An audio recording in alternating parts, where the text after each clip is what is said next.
Panel को लेकर आइए, 2 जून की रोटी कमवाते हैं अब आपसे, इन लोगों से। सबके सब रेडी हैं। Sachin, good morning. सचिन, आज का प्रिफर्ड पिक कौन सा है साहब? Good morning Ashish ji, good morning Virendra ji, good morning to all the panelist.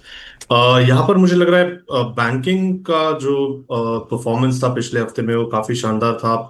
Bank Nifty ने काफी कॉन्फिडेंट क्लोजिंग एस्टैब्लिश की है। 55,500 के आसपास का जो हर्डल है वो इसने वीकली बेसिस पे मेंटेन किया है। मुझे लग रहा है जिस तरीके से ये ब्रेकआउट एस्टैब्लिश होने का प्रोसेस है बैंकिंग में, मुझे लग रहा है आउट परफॉर्मेंस जारी रहेगी।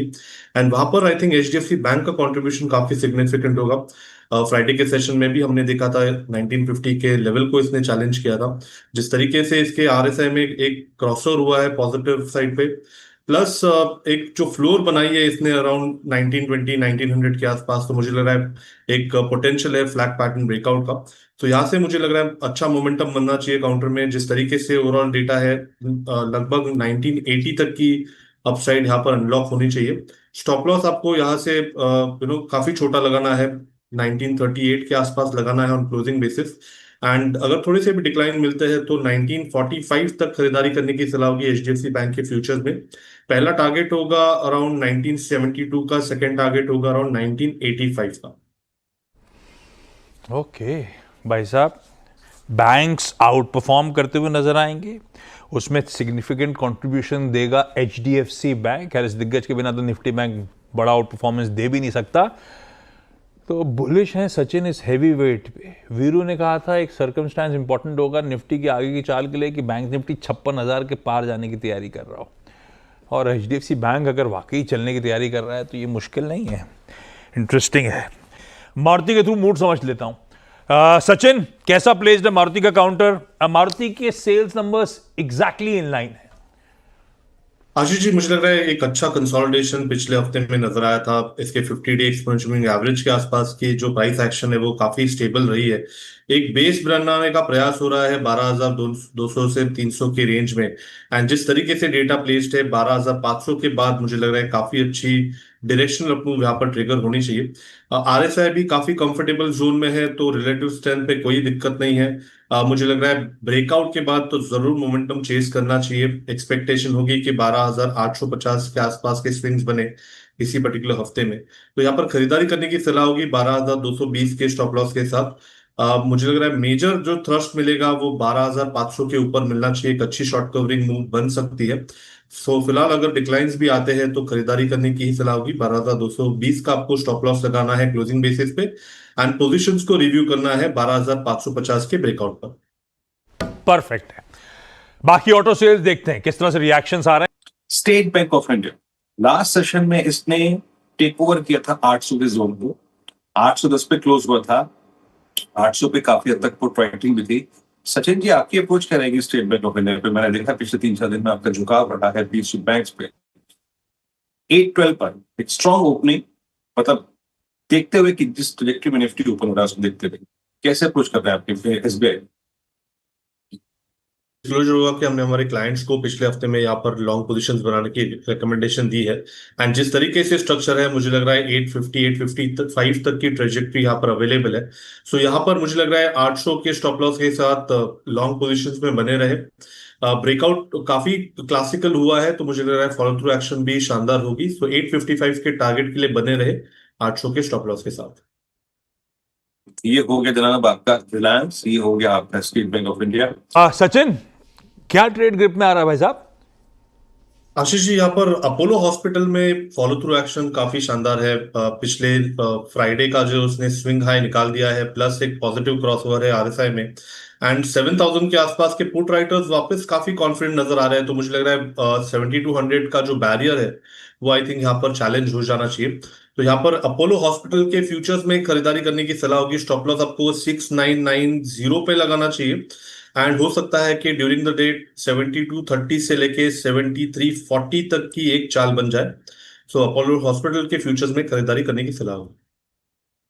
ओके, अपोलो हॉस्पिटल्स में आपकी बाय करने की राय है। इस बीच में डीआई जो है वो बायर है, no doubt about that, lower levels पे। But look at HDFC bank, Sachin, HDFC bank 1908 day low पर, और ये मुझे जो पैटर्न नजर आ रही है उसमें आपने 20 डीमा को स्ट्रॉन्ग सेलिंग प्रेशर, बड़ी वाइल्ड कैंडल क्रिएट हुई है। आपका टेक इस वक्त HDFC बैंक पे? वीरेंद्र जी, ओपनिंग थोड़ी सी नेगेटिव हुई है। इनफैक्ट मुझे लग रहा है वापस अपने जो इंपॉर्टेंट सपोर्ट लेवल है 1900 के आसपास वो रिविजिट होंगे। बट मुझे लग रहा है मेजर यहाँ पर जो व्यू रहा है वो कंसोलिडेशन का है। एंड जिस तरीके से जो हमने सुबह भी डिस्कस किया, 1955 एक ब्रेकआउट जोन है। आई थिंक वो पर्टिकुलर लेवल काफी अहम होगा इस हफ्ते के लिए। तो यहाँ पर शॉर्ट्स बिल्ड करने की सलाह नहीं होगी। मुझे लग रहा है एक अच्छा मौका है वापस खरीदारी करने का। सो 1900 का मुझे लग रहा है सपोर्ट यहाँ पर वैलिड रहना चाहिए थ्रू आउट द डे। के 1900 ठीक है। HDFC बैंक आज तो दिक्कत कर रही है काफ़ी ज़्यादा, 0.25% से ज़्यादा की कमजोरी के साथ ट्रेड करता हुआ इस समय। तो ये एक सस्ता ऑप्शन है जिस पे अपन राइड कर रहे होंगे। आज का FNO सुपरस्टार के लिए सचिन के पास चला जाए। सचिन, आज हाथ नहीं उठा रहे हो आप बार बार, क्या हुआ? थोड़े से आई थिंक ट्रेड्स थोड़े डिफिकल्ट है आज के लिए, बिकॉज मार्केट जिस तरीके से बिहेव कर रहा है मुझे लग रहा है थोड़ा सा और समय देना चाहिए। बट जिस तरीके से डेटा फिलहाल नजर आ रहा है भारत फोर्ज में, मुझे लग रहा है कि इंटरेस्टिंग मूव बन सकती है। पिछले हफ्ते में भी हमने देखा था कि कैसे ही अपने 200 डे एक्सपोनेंशियल मूविंग एवरेज को डिफेंड कर रहा था। आज भी इसके नीचे की इसने शुरुआत की है, बट जिस तरीके से वापस एक रिकवरी हुई है तो मुझे लग रहा है यहाँ पर थोड़ी सी शॉर्ट कवरिंग होनी चाहिए। जिस तरीके से डेटा है 1245 के आसपास से एक अच्छा बेस नजर आया है, तो स्टॉप लॉस आपको 1245 पे ही लगाना है। And on the higher side हो सकता है कि 1280 का जो एक हर्डल है वो वापस एक बार अटेम्प्ट करे। उसके बाद मुझे लग रहा है चाल काफी शानदार हो सकती है। तो यहाँ पर फिलहाल तो भारत फोर्ज में खरीदारी करने की सलाह होगी 1245 के स्टॉप लॉस के साथ 1280 85 के रिव्यू जोन के लिए। भारत फोर्ज बढ़िया लग रहा है सचिन को, तेजी करने का मन। ये आज का अपना FNO सुपर। सचिन, हाथ क्यों उठाया था? ट्रेड देने के लिए या कुछ और काम था? ट्रेड के लिए। इनफैक्ट और एक काउंटर मेरे रेडार पे था, वो था CDSL का। पिछले हफ्ते में भी हमने एक अच्छा ब्रेकआउट यहाँ पर चेस किया था। एंड जिस तरीके से अपने प्रीवियस डे स्विंग हाई को निकालने की तैयारी कर रहा है, तो मुझे लग रहा है यहाँ पर 1650 तक की ट्रेजेक्टरी ओपन हो रही है।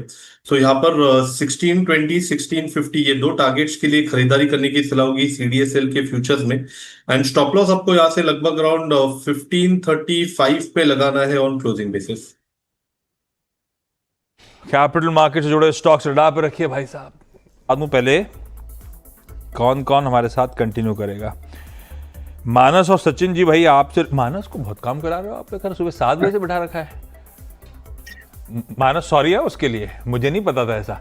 पर मानस और सचिन हमारे साथ कंटिन्यू करेंगे। बाकी सबका तहे दिल से शुक्रिया सुबह सुबह मदद करने के लिए। सचिन, फ्रेश पिक्स कौन से भाई 10 के दमदार ट्रेड्स के, क्या पसंद आ रहा है? आशीष जी, यहाँ पर एक्साइड इंडस्ट्रीज में एक अच्छा ब्रेकआउट हो रहा है, तो मुझे लग रहा है यहाँ पर थोड़ा सा कंसंट्रेशन होगा अलाउंस का। जिस तरीके से एक फ्लैग पैटर्न फॉर्मेशन है, इसके प्रोबेबल टारगेट्स लगभग अराउंड 410 के आसपास प्लेस्ड है। तो यहाँ पर खरीदारी करने की सलाह होगी। स्टॉप लॉस आपको 388 पे लगाना है ऑन क्लोजिंग बेसिस। एंड जो दूसरा स्टॉक है जो फिलहाल मेरे रेडार पे आया है, जिसका जिक्र आई थिंक आपने प्रीवियस शो में किया था, वो है अदानी पोर्ट्स का। यहाँ पर भी जिस तरीके से स्ट्रेंथ इवॉल्व हो रही है, मुझे लग रहा है एक अच्छा ब्रेकआउट पिछले हफ्ते में हुआ था, उसी का एक कंटिन्यूएशन ऑफ मोमेंटम है। इसके RSI पे बिल्कुल भी डाइवर्जेंस नहीं है, एंड प्लस अपने प्रीवियस डे स्विंग हाई को निकालने की तैयारी कर रहा है। तो मुझे लग रहा है 1540 तक की यहाँ पर हेडरूम अवेलेबल है। ओपनिंग काफी शानदार है, तो स्टॉप लॉस आपको लगभग अराउंड 1429 पे ही लगाना चाहिए ऑन क्लोजिंग बेसिस। एंड खरीदारी करनी है अदानी पोर्ट्स के फ्यूचर्स में 1540 के पोजिशनल टारगेट के लिए।